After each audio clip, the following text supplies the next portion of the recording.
Buenas noches, Dios les bendiga. Iniciamos nuestra lección número 9. La lección anterior hablamos sobre la importancia de hablar en lenguas.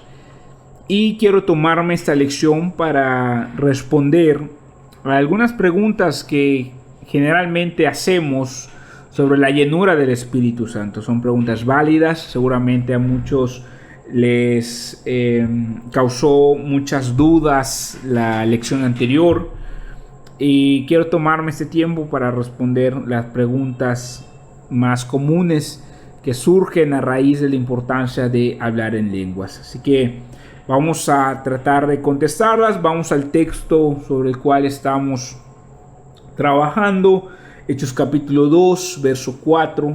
Dice la Escritura: y todos los presentes fueron llenos del Espíritu Santo y comenzaron a hablar en otros idiomas, conforme el Espíritu Santo les daba esa capacidad. La palabra griega que aparece allí es glosolalia, que se traduce en la Reina Valera 60 como en lenguas, y es lo que se llama hablar en lenguas.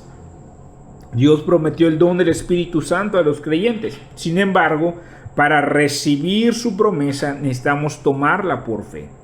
Y es por eso que es importante esta lección, porque vamos a despejar algunas dudas que nos pueden estar impidiendo creer con toda sinceridad la importancia de hablar en lenguas y la necesidad de recibir el don prometido por el Padre, el regalo prometido por el Padre, el bautismo en el Espíritu Santo. Así que vamos a tratar de ir respondiendo. Son unas preguntas que generalmente se hacen sobre la llenura del Espíritu Santo. La primera pregunta, vamos a comenzar. La primera pregunta que se hacen cuando hablamos sobre el tema de las lenguas es: ¿recibí el Espíritu Santo cuando nací de nuevo? ¿O no tengo el Espíritu Santo? La respuesta contundente y definitiva es sí. Sí recibiste el Espíritu Santo cuando naciste de nuevo. En esto no hay confusión, en esto no hay mayor vuelta que le podamos dar. La respuesta es sí. Romanos 8:15 dice la palabra: y ustedes no han recibido un espíritu que los esclavice al miedo, en cambio recibieron el Espíritu de Dios cuando Él los adoptó como sus propios hijos. Ahora lo llamamos Abba, Padre. La adopción se da junto con la justificación en el momento de la regeneración. Solo por el Espíritu Santo puede nacer de nuevo una persona. No hay otra manera. Nadie busca a Dios. Y eso nos debe quedar clarísimo. El hombre en su estado caído, totalmente depravado, no puede buscar a Dios. Es imposible. Dios busca al hombre a través del Espíritu Santo. Y en la regeneración, que es una obra sobrenatural hecha por el Espíritu Santo, el Señor nos da la presencia de su Espíritu. El mismo apóstol Pablo dice: si alguno no tiene el Espíritu de Cristo, no es de él. Así que recibimos el Espíritu Santo cuando nacemos de nuevo, porque Él es el agente de la regeneración. Esto se da en el momento en el que el Señor Jesús viene a morar en nuestras vidas. Son lavados nuestros pecados, somos perdonados por la fe y el arrepentimiento en el Evangelio. Así que si todo creyente en Jesucristo tiene al Espíritu Santo. Y aquí nace de manera natural una pregunta, que es la segunda. Entonces, ¿por qué necesito más del Espíritu Santo si ya lo tenemos? Bueno, la razón principal por la que necesitamos más del Espíritu Santo es porque necesitamos crecer en gracia. El Señor quiere que seamos llenos de Él. Llenos. Vamos al Evangelio de Juan, en el capítulo 20. Vamos a hacer un poco de reflexión para ir contestando estas preguntas. Juan capítulo 20, verso 22, dice: entonces sopló sobre ellos y les dijo: reciban al Espíritu Santo. Los discípulos recibieron el Espíritu Santo, pero aún necesitaban la plenitud del Espíritu Santo, la cual solo iba a venir sobre ellos en el bautismo en el Espíritu Santo. En la conversión llegamos a ser hijos de Dios. Antes no éramos, ahora sí. Pero después el Señor desea que maduremos. Esa es su voluntad. Vamos a ver qué dice Efesios capítulo 3, en el verso 19. Efesios 3, 19. Dice la palabra: es mi deseo, el apóstol Pablo está hablando, que experimenten el amor de Cristo, aun cuando es demasiado grande para comprenderlo todo. Entonces serán, noten el verbo, serán completos con toda la plenitud de la vida y el poder que proviene de Dios. ¿Se dan cuenta cómo hay una progresión de menos a más? ¿Cómo hay un proceso de crecimiento? Este proceso de crecimiento es lo que el apóstol también llama crecer en la gracia del Señor. Y necesitamos crecer en la gracia del Señor, y por eso necesitamos más del Espíritu Santo. Tenemos al Espíritu Santo, pero Él quiere darnos más y más y más. De hecho, la pregunta correcta no es cuánto tenemos del Espíritu, sino cuánto el Espíritu tiene de nosotros, porque generalmente somos nosotros los que resistimos al Espíritu Santo y no le permitimos que nos llene totalmente, que nos controle totalmente. Los creyentes necesitan crecer en gracia. Segunda de Pedro, capítulo 3, verso 18, dice la palabra: en cambio, crezcan en la gracia y el conocimiento de nuestro Señor y Salvador Jesucristo. Ahí está la orden. Y si hay una medida de crecimiento, si hay la posibilidad de crecimiento, eso quiere decir que hay un estado inicial y un estado posterior mayor, y en el cual nosotros necesitamos trabajar y permitirle al Espíritu Santo que nos ayude a crecer ahí. Es el Espíritu Santo que nos da esa gracia. Vean cómo llama el autor de Hebreos al Espíritu. Dice Hebreos 10, 29. Dice la palabra: piensen pues cuánto mayor será el castigo para quienes han pisoteado al Hijo de Dios y han considerado la sangre del pacto, la cual nos hizo santos, como si fuera algo vulgar e inmundo, y han insultado y despreciado al Espíritu Santo que nos trae la misericordia de Dios. ¿Qué hace el Espíritu Santo? Nos trae la misericordia de Dios, la misericordia que nos ayuda a crecer en gracia. Nosotros no somos más que nuestro Señor, no podemos. El alumno no es más que su maestro. Y el Señor Jesús creció en gracia. Eso es lo que dice la palabra. Vamos a Lucas en el capítulo 2. Creo que a veces hay un malentendido, sobre todo en el anhelo sincero de defender la expiación de nuestro Señor, que fue total, plena, sustitutoria, y sobre la obra del Señor Jesús, a la cual no hay que agregarle nada, y todo eso estamos de acuerdo. La obra fue completa. Jesús dijo: consumado es.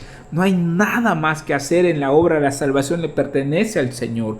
Sin embargo, todos coincidimos que hay una responsabilidad en el hombre, y que aun cuando hemos nacido de nuevo, hay un proceso que tenemos que llevar de crecimiento, de madurez. Vean lo que dice Lucas en el capítulo 2, en el verso 52. Jesús crecía en sabiduría y en estatura y en el favor de Dios y de toda la gente. Jesús tenía el favor de Dios desde que nació como humano. Claro que sí, todo el favor de Dios. Sin embargo, dice Lucas que crecía en el favor de Dios. Esto está hablando en el aspecto natural, en este aspecto en el cual todos tenemos que trabajar como hijos de Dios. Juan Bautista habla de lo mismo. Vean lo que dice en el 1:15 de Lucas. Dice: porque él será grande a los ojos del Señor, no deberá beber vino ni ninguna bebida alcohólica y será lleno del Espíritu Santo aún antes de nacer. Juan Bautista fue lleno aún antes de nacer del Espíritu Santo. Pero vean lo que dice el 1:80. Dice la palabra del Señor: Juan creció y se fortaleció en espíritu.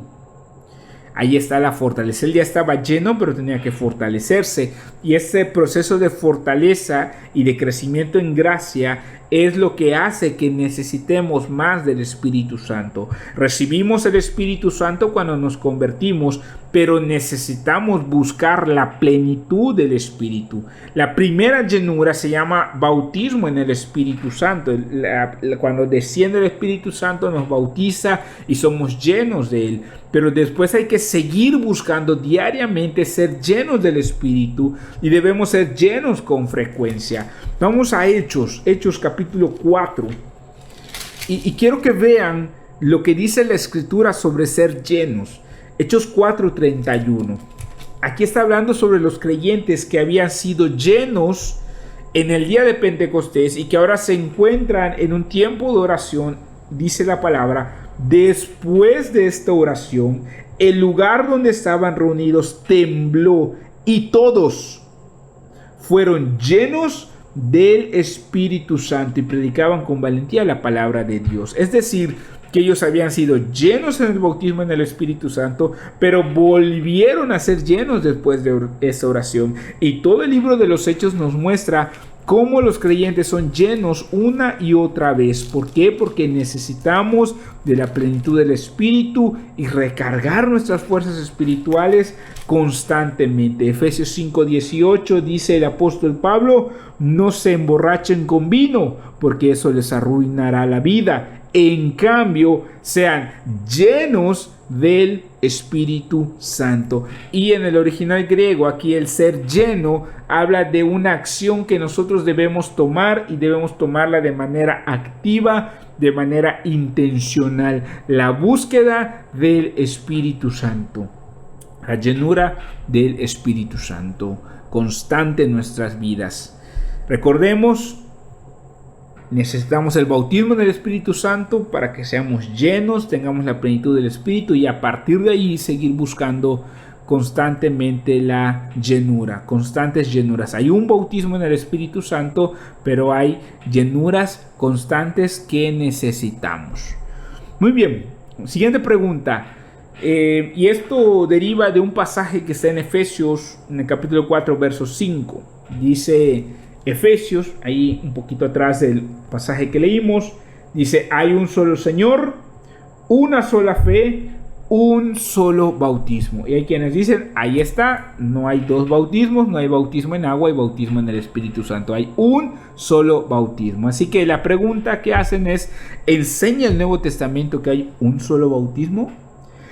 Tenemos que ver el texto en el contexto de la carta de Pablo a los Efesios. Recordemos que Pablo escribió a los Efesios para enfatizar que el Señor Jesús había unido a gentiles y a judíos en un solo cuerpo. Durante toda la carta él está tomando el tema de esta unión que el Señor hizo perfecto en su cuerpo por su sacrificio en la cruz del Calvario. Ya no hay judío, ya no hay gentil.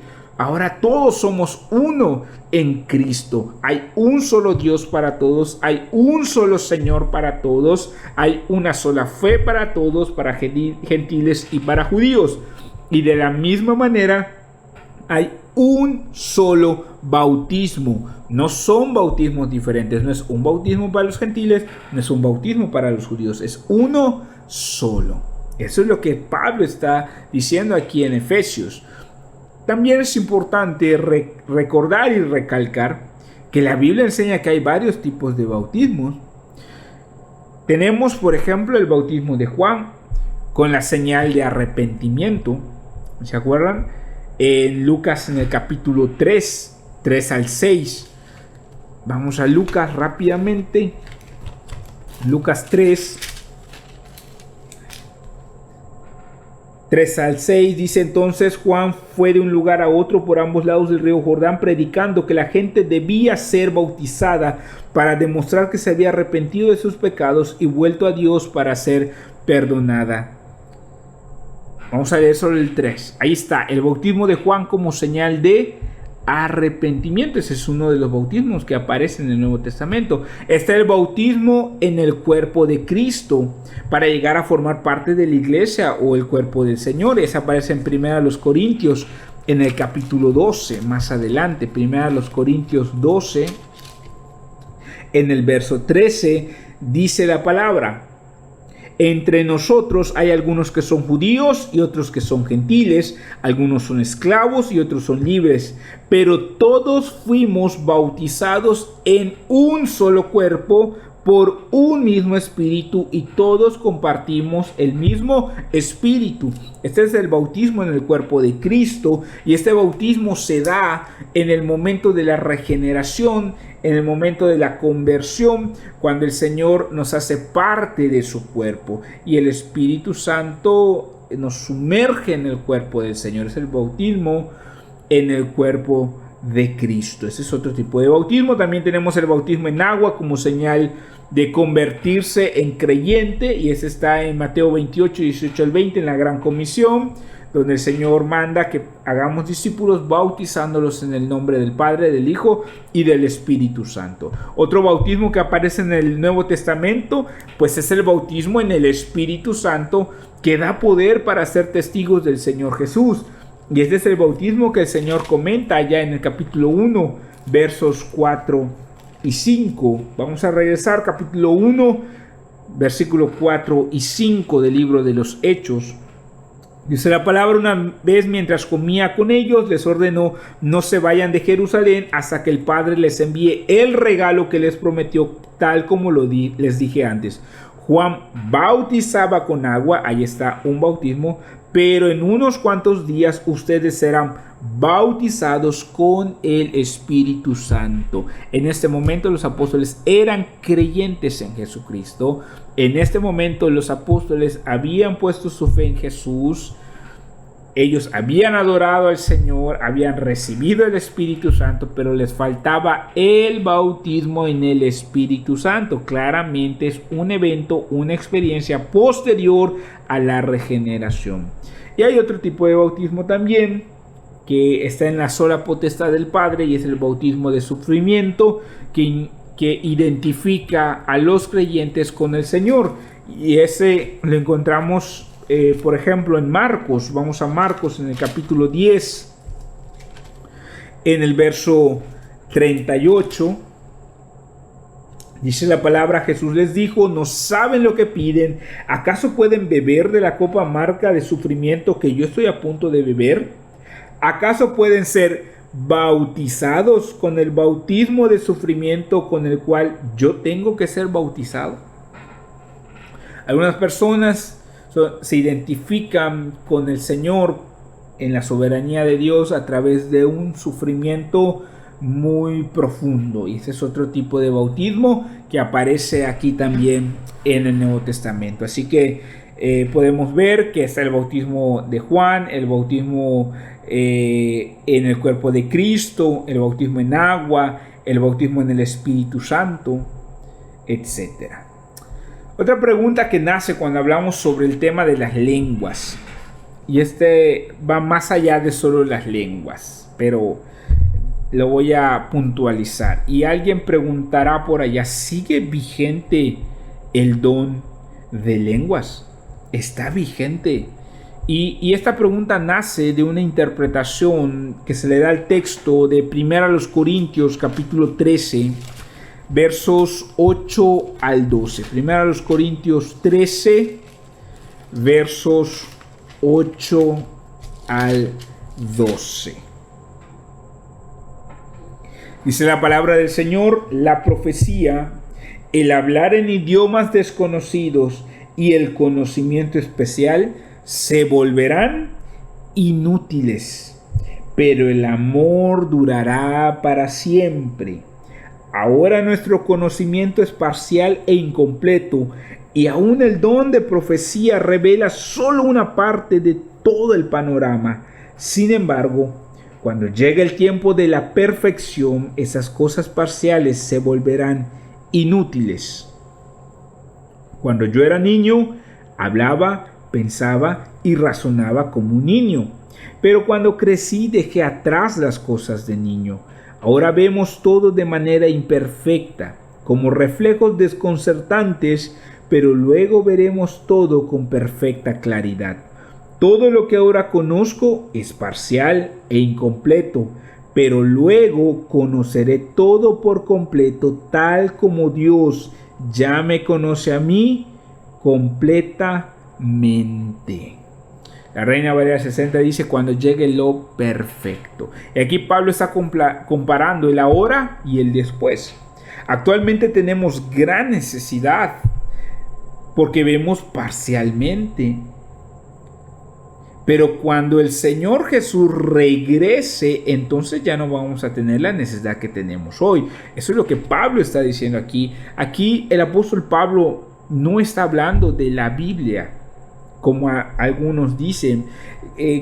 Exegéticamente, si hacemos un análisis profundo de este texto, tendríamos que torcerla totalmente, romper todas nuestras reglas de hermenéutica para llegar a la conclusión de que Pablo está hablando de la Biblia. Aquí él no está hablando de la Biblia, está hablando de la segunda venida de Cristo. Cuando Cristo regrese ya no vamos a tener necesidad de los dones, pero ahora sí necesitamos de los dones. ¿Hasta cuándo? ¿Hasta cuándo los necesitamos? Hasta que Cristo regrese. Eso es lo que el apóstol Pablo dice. Noten 1 Corintios 1:7. 1 Corintios 1:7. Dice la palabra: ahora tienen todos los dones espirituales, y dentro de los dones está el don de lenguas. Ahora tienen todos los dones espirituales que necesitan. Ahí está lo que Pablo está hablando, que vemos parcialmente, que necesitamos, tenemos gran necesidad actualmente. Dice: ahora tienen todos los dones espirituales que necesitan mientras esperan con anhelo el regreso de nuestro Señor Jesucristo. A esto no hay que moverle nada, familia. Esto es lo que dice la Escritura. No hay que torcer la Escritura. Pablo claramente dice que los dones espirituales los necesitamos mientras esperamos con anhelo el regreso de nuestro Señor Jesucristo. Así que los dones espirituales están vigentes hasta la venida de nuestro Señor Jesús. Algunos dicen que no necesitamos los dones porque tenemos la Biblia, la cual es perfecta y es completa, la suficiencia de las Escrituras. Claro que sí, nosotros creemos que las Escrituras son suficientes, única regla de fe y conducta, superior a la razón, superior a la conciencia. No necesitamos nada más que la Escritura, ella es suficiente. Pero familia, la misma Biblia es la que nos dice que busquemos los dones. 1 Corintios 14:1, que el amor sea su meta más alta, pero también deberían desear las capacidades especiales que da el Espíritu, sobre todo la capacidad de profetizar. Y si la Biblia me lo dice, entonces yo tengo que buscar los dones del Espíritu Santo. Estos no estaban vigentes mientras llegaba la Biblia, estos no estaban vigentes solo mientras vivían los apóstoles, estos están vigentes mientras esperamos con anhelo el regreso de nuestro Señor Jesucristo. Eso es lo que dice la Biblia, no hay que cambiarle nada, allí está el texto. Esto no es un invento del movimiento pentecostal. Esto es regresar a la senda antigua. Dice por ahí aquella frase: iglesia reformada siempre reformándose. Y reforma no es un cambio a algo nuevo. Reforma es un regreso a lo original. Y lo original es lo que está en la Escritura. Y esto es lo que manda la Escritura. Pero necesitamos humildad.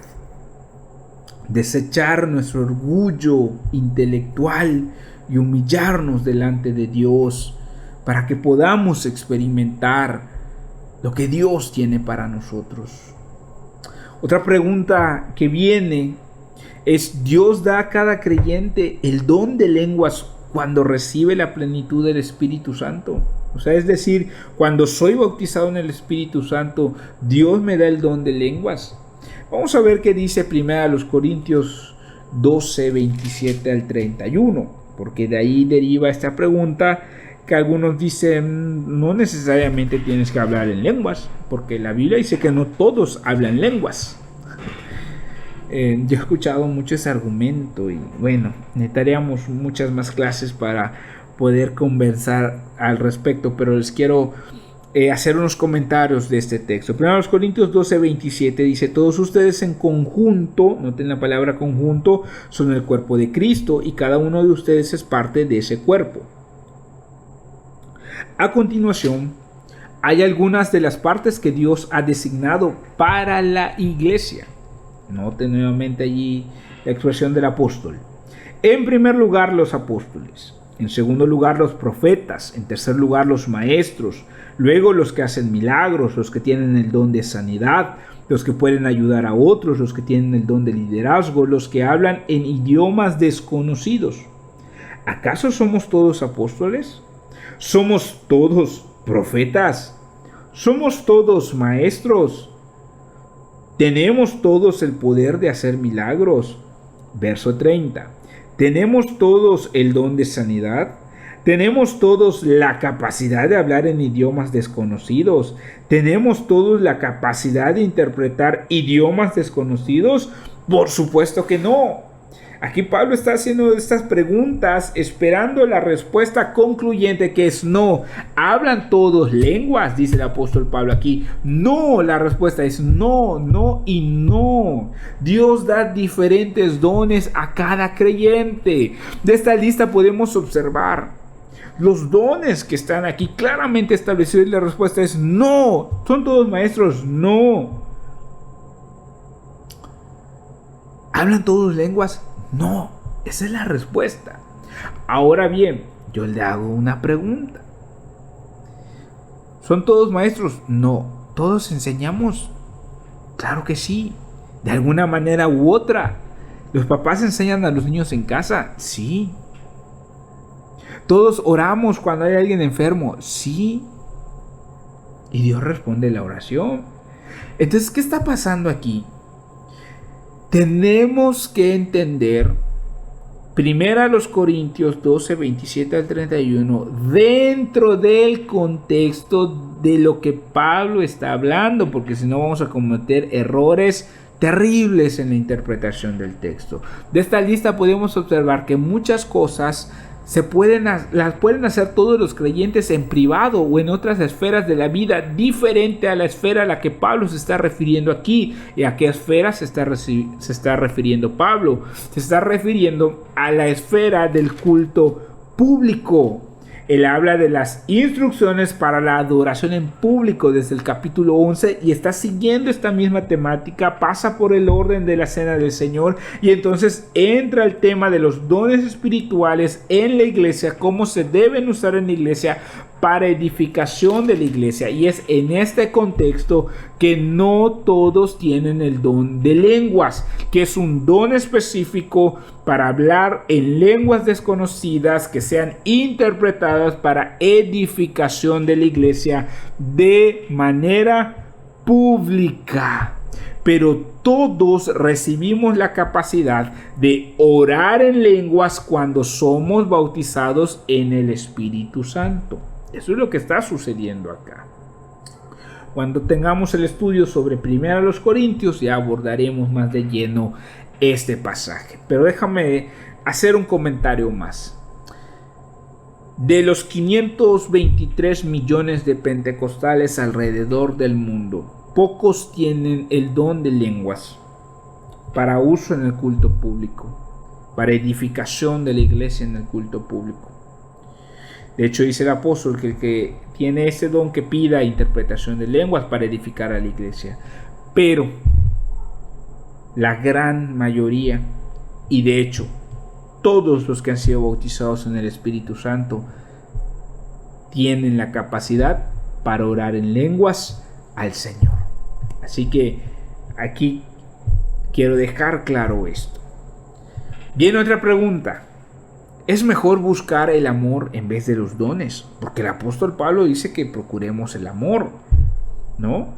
Y esto viene del texto de 1 Corintios 13, que es un pasaje conocidísimo acerca del amor y que es muy interesante porque yo he escuchado muchas prédicas en iglesias que no creen en el don de lenguas, pero predican 1 Corintios 13 tan vigente para hoy, pero se saltan lo que está en el 12 y lo que está en el 14, que son los dones del Espíritu Santo. Ahora, Dios no desea que tengamos que escoger entre el amor y los dones. No, eso es lo que Pablo está diciendo. No, Pablo no está diciendo que los dones traen confusión y división. Los dones no traen ni confusión ni traen división.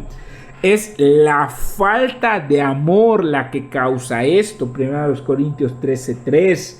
Si diera todo lo que tengo a los pobres y hasta sacrificara mi cuerpo, podría jactarme de eso, pero si no amara a los demás, no habría logrado nada. ¿Hoy seguimos apoyando a los pobres? Claro que sí, se da apoyo a los necesitados. No dejamos de hacer una cosa por otra. Esto sigue tan vigente como hoy, al igual que los dones. El problema no es el uso de los dones. El problema es usar los dones y cualquier otra actividad en la iglesia sin amor. El amor es la ruta por la que debemos caminar cuando ejercemos los dones espirituales. Pablo es un gran ejemplo de eso. 1 Corintios 14:18 dice el apóstol: yo le agradezco a Dios que hablo en lenguas más que cualquiera de ustedes. El apóstol Pablo no eligió entre los dones, entre las lenguas y el amor, porque de hecho Jesús anduvo en el amor y anduvo en el poder del Espíritu Santo. No tuvo que elegir entre ambos. No, eso es lo que el texto dice. Lo que nos está invitando es que usemos los dones espirituales en amor para edificación de la iglesia. Por último, una última pregunta sincera para aquellos que están buscando la plenitud del Espíritu Santo, pero tienen temor porque les han dicho que estas cosas son del diablo y que estas cosas están mal. Y hay una pregunta que surge en sus corazones de manera sincera. Dicen: ¿cómo puedo estar seguro de que las lenguas que son de Dios y no del diablo o de la carne? Y les quiero contestar con un pasaje que se encuentra en Lucas, en el capítulo 11. Lucas 11 al 13. Dice la palabra: ustedes, los que son padres, si sus hijos les piden un pescado, ¿les dan una serpiente en su lugar? ¿O si les piden un huevo, ¿les dan un escorpión? ¡Claro que no! Así que si ustedes, gente pecadora, saben dar buenos regalos a sus hijos, ¿cuánto más su Padre Celestial dará el Espíritu Santo a quienes lo pidan? Qué hermoso pasaje. Si tú pides el Espíritu Santo, el Padre lo va a dar. Esa es la promesa. Si los hombres siendo malos dan buenas cosas, el Padre, que es todo amor, ¿cómo no nos va a dar el Espíritu Santo? Y aquí un comentario más sobre el texto. ¿Quiénes piden el Espíritu Santo? Los incrédulos. Claro que no, un incrédulo no puede pedir el Espíritu Santo, y un incrédulo no es hijo de Dios y por lo tanto Dios no es su Padre. Y aquí Jesús le está hablando a los hijos de Dios porque dice que le pidamos a nuestro Padre. Y si somos hijos de Dios, entonces tenemos el Espíritu Santo porque hay que pedirlo.